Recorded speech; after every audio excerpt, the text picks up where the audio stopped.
restaurant na daw pala ang Sogo. Bago natin alamin kung ano ba ang masasarap at ma-recommend kong food sa inyo. Sino dito ang nakatry na ng Sogo food? Kung na-try nyo na to, comment down below kung ano ang thoughts nyo sa food nila. Hello ka-foodie mama! Back to our mukbang for today. And yes, opo, may restaurant na ang Sogo. And ito pala ay located sa Malate, Manila. Ito na nga pala yung mga in-order namin. Syempre, hindi mawawala ang pansit, sisig, chicken, dim sum and siopaw, at mga bestsellers na shakes ng Sogo.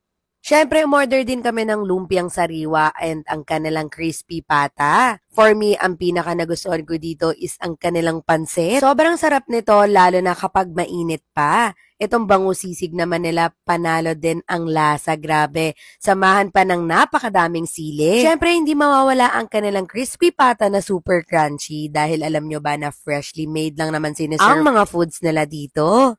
Lalo na tong chicken nila na super yummy din at halata mong hindi frozen. Yung mga shakes naman nila, ang pinaka-favorite ko dito isang kanilang chocolate shake. Grabe, the best din to mga mommies. Dahil hindi siya masyado matamis at super affordable lang siya. And last naman is itong asado siopaw nila. Grabe, the best din ang pagkakagawa nito. Kaya naman mag-dine in na rin kayo dito with your loved one dahil for sure, mabubusog na kayo dito, makakapag-me time pa kayo.